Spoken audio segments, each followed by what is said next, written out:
We end the show, as we always do, with the 4 Live Crew family drama. Adrenaline rush, adrenaline rush. December 17th Impact, franchise has Truth and Conan. If you remember at Turning Point, Conan's like, fuck all this shit, I'm going to beat the shit out of Kip James and BG James with a chair. He was finally fed up of all their bullshit and their lies and their equivocating and their nonsense. And he is like, I will finally brain them. I'm done with this shit. Exactly. And then briefly like, oh no, they're not gonna do it. So franchise is like, why did you kill Kip? And Conan completely consistently is like, I've always hated him. I have never trusted him. Which is fair. He has always hated him. He's not wrong. He is a man of conviction. There is not a moment in this entire process, which we've been going through for like 9 months now, in which Conan has not been like, I fucking hate Kip James. Yeah. There was like 1 week maybe where he's like, I'll try to be on the same side. And he's like, no, I'm hitting him with a chair. After Conan talks for like a minute, Truth is still like, I don't get it, man. Why'd you do it? And then he's so broken up about Truth is like, I'm also done with this shit because I'm tired of it. Which is like, again, fair for Truth. And Truth just tries to move on and no one lets him. Yeah, he is so done with this. He beats Kenny King in a squash match, and Bullet Bob tries to be like, can you put this together? And like, can you put the 4LK back together? Can you try and get us all back on the same page? And then Truth is like, and then Truth dances on him, starts stunting on him. He does. He starts dancing like, I'm done with this. And Bullet Bob sadly walks down the ramp. I actually thought like Bob was pretty great in everything he did. Yeah, he's a good wrestler. In that he's not wrestling. But yeah, yes. but like he's just good at all of this. You know, all the little nuances that he needs to do for this program, he's really good at. Yeah, he's great. So December 31st Impact, Bullet Bob's talking to Conan. I love it. I love this. I think it's so good. So Conan's like, I still hate Kip. I hate him. And Bob's like, I know you hate him, but we can fix it. And then it's like, when you got stuck, when the airplanes were grounded at Christmas, who was there for you? And he's like, oh, you were. It's like, when you got that concussion, who was there for you? It's like, all right, you were. And then Conan says he'll shake their hands and he'll ask for an apology. Bullet Bob was so good in this segment that I believed that that Conan was going to just say, yeah, and then they were going to keep going with You thought we were just going to get another 3 months of Tree Live Crew. I want a 4 Live Crew. 100%. So then we cut later in that show backstage as Conan, Apollo, and the debuting Homicide are attacking Bullet Bob backstage. I was so... Bullet Bob did such a good job in that segment that my first instinct was, no, Bullet Bob! Then I was like, Homicide! So while they're beating the shit out of him, he introduces Homicide, and he's like, whoa. So, cool your jets. We want to hurt this old man. We don't want to actually kill him. And then he's like, BG, Kip, don't send an old man to do your dirty work. So we have the formation of the Latin American Exchange, which we formally get the name of on the January 7th Impact, as Apollo and Homicide face the Naturals. Conan shouts at BG for driving a wedge between them and officially dubs their group LAX, the Latin American Exchange. LAX... the greatest stable in TNA history? So there's like... It's them or Team Canada. Yeah, and like, I like the Main Event Mafia. I think they're a cool act. They're like a top 5. Sax, of course. Yeah, well, yes. That's a personal fave, you know. Yeah. The Beatdown Clan. Beatdown, which is a cool stable in theory, but in, like, the actual practice of it being on television wasn't very good. The BBC. The which? the DCC, yeah. Kingston, Bram, and James Storm. The Decay. Decay is a cool stable. Yeah. But to me, it's LAX. Yeah, they probably are. Because LAX are both, when you get to the Homicide and Hernandez incarnation, we're currently still on Apollo, unfortunately. But when you get Hernandez in there, they're both cool and great wrestlers. And then later on, you get the Proud and Powerful version. Which is also cool and great wrestlers. Very, very, very, very rare instance of reviving a stable and it's as good as it always was. Especially reviving it with new people, which never works. It never, ever works. And it worked in that instance. When has there ever been another case of that working? I don't think there is one. Like, even when you think about big ones, like every revival of the NWO was worse than the last one. Every DX one was shiter than the last like the Main Event Mafia reunion wasn't great. You had like the New Rockers, stuff like that, which all sucked. Like it never works to revive an old act with new people. And it did here. And a part of it is like Conan was the connective tissue. So that helped. I think, but like most of those other things had connective tissue too. That's true. And I like the fun touch that then they brought back Homicide and Hernandez for a real great feud in 2018. I need to go rewatch That's honestly, that. I should do one of the complete histories on that. That's probably worth doing one of those on. Please do that, so then I have a reason to watch it.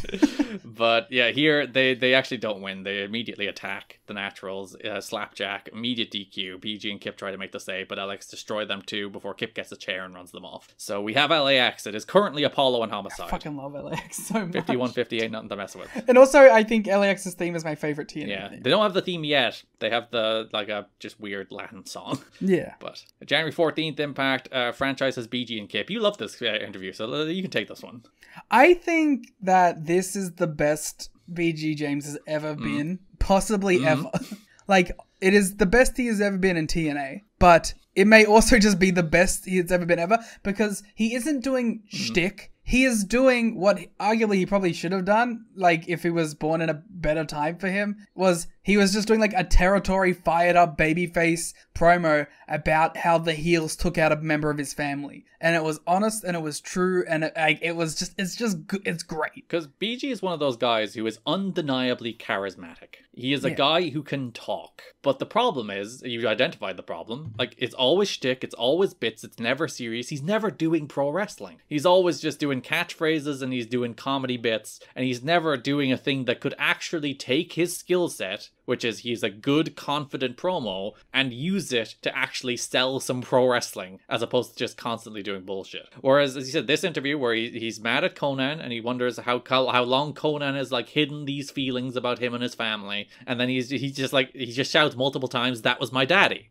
Like, he's like, "That was my daddy, and you did that, and I'm coming for you." And it's like, it's, as you said, straightforward. It's a simple, straight to camera promo. Nothing like it's fancy, no bells and whistles, no catchphrases. It is just him doing wrestling, and it is very refreshing because he can talk, and he's talking good for once. And of course, he immediately ruins it at the pay-per-view by going back to his shtick. Yeah. When he should have grabbed that mic and said, "Fuck this match, fuck us wrestling the goddamn diamonds in the rough. We're gonna beat their ass, and then we're coming for you, Conan." Yeah. So, yeah, the James Gang face the Diamonds in the Rough at the pay-per-view. This is BG and Kip's first match in TNA together. They have a generic theme song themselves. BG hit their catchphrase, as he said, and Kip wins with the Missouri boat ride. There was also a feature on 4LK Family Drama that you also loved before this match. And then it was immediately, like, shut down. Yeah, because they're like, "Ladies and gentlemen, boys and girls, children of all ages." And it's like, all right, I get what this is. And, like honestly, a feature on the 4OK Family Drama works, because if you cut out all the dumb bullshit that's been involved and condense it into 30 seconds, it probably looks like a good if you turn view. the 9 months into 30 seconds, it seems tolerable. Yeah. Also, Brad Armstrong legitimately having knee surgery. Oh, Bob.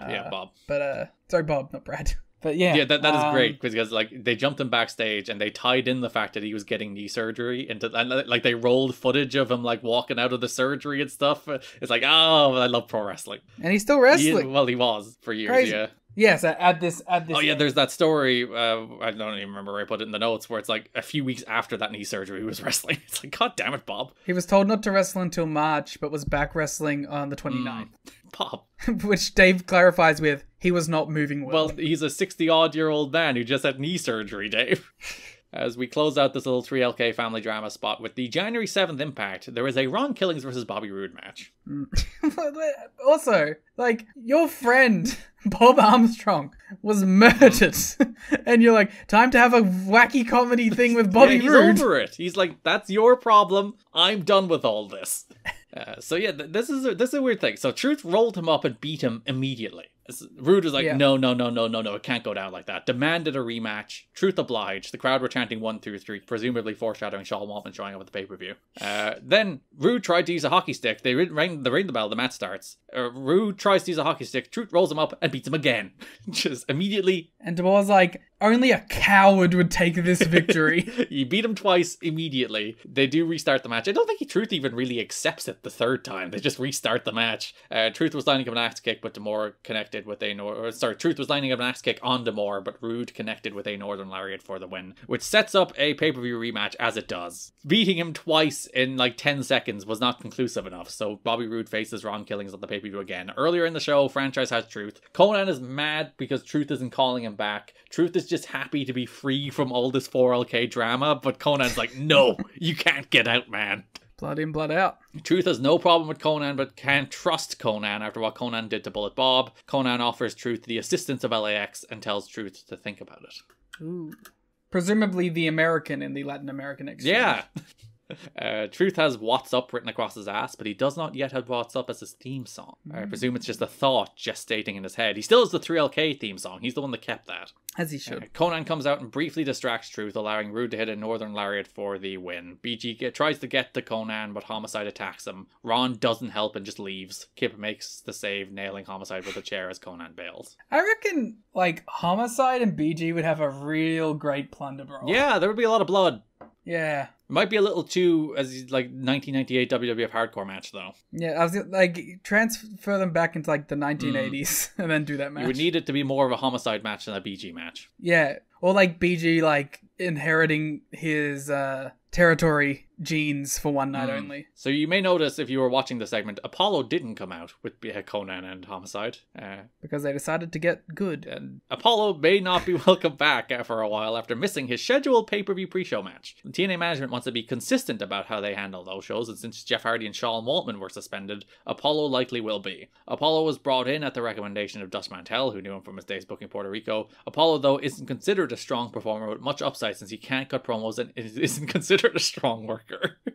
Well, yeah, that'll He is popular among some in the locker room for other reasons, though. I wonder what that guy could be popular with the locker room. No way of knowing.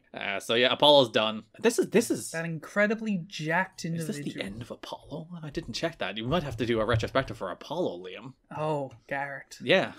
Allow me to go to the Apollo Wikipedia. And remember all of the Apollo matches? Yeah, this is it. He does one house show match in Puerto Rico, pal. Time to talk about the life and career of Apollo. El Leon. Oh yeah, the mask gimmick. I've totally forgot about that. Garrett. Yes, sir. Garrett. 41 matches in TNA history. 41 matches. In July of 2002, we saw the beginning of Apollo and TNA. Well, he was on the very first show, but sure. Would you shut up? He was in the gauntlet on the first. He is a TNA original. Yeah, I'm saying 2002. You said July. It's June. Fucking hell. Wikipedia's wrong then. Do you remember, Garrett, No. Apollo versus Jeff Jarrett? No. With Ricky Steamboat as special guest I referee? don't. I honestly don't. I have no memory of that either. Garrett, do you remember El Leon attacking Jarrett and facing him in a street fight? I do kind of remember that one. Before unmasking and forming a team with D'Lo They Brown. were tag champs. They did that thing where they switched the belts 2 weeks in a row by DQ. I forgot about that. Oh. When they defeated Kid Cash and Dallas. Do you remember the nightstick on a pole match? Oh, when it fell down a bunch. Yes. That was fun. Do you remember when Apollo made his return to TNA under the DOA's open door policy, defeating Sonny Siaki? Whoa. Before forming their amazing tag team. The most notable match of which is the death of Chris Candido. Well, yes. But they were also defeated by Simon Diamond and Triton at Slammiversary. That was a Slammiversary match. It was a pre-show, but still. Garrett, do you remember when Apollo helped Conan and Homicide beat up Bob Armstrong? That was a good segment. Homicide was there. It was cool. He threw a sick side kick. He did throw a sick side and kick. No one can take that away from him. But the problem with Apollo is, unlike a Sonny Siaki, you didn't really see it ever with him. It's like with Siaki, you at least saw moments, but there was nothing. Nothing. I've never watched Apollo in Puerto Rico, and I would love to watch it just to see, like, how. You know? Yeah. This bland guy who's no good is a huge star there. And I just want to see, is it just something that doesn't translate to the US? Is there something about him in Puerto Rico that feels, like, transformative and different? Is he, like, a great, like, promo in Puerto Rico? Yeah, that might be it. He just can't, like... But he doesn't have physical charisma either, though. Like, he's so boring. We should watch some modern day Apollo. Maybe not modern day, but I might try and watch some Apollo in his prime just to be like, what's the deal here? You know?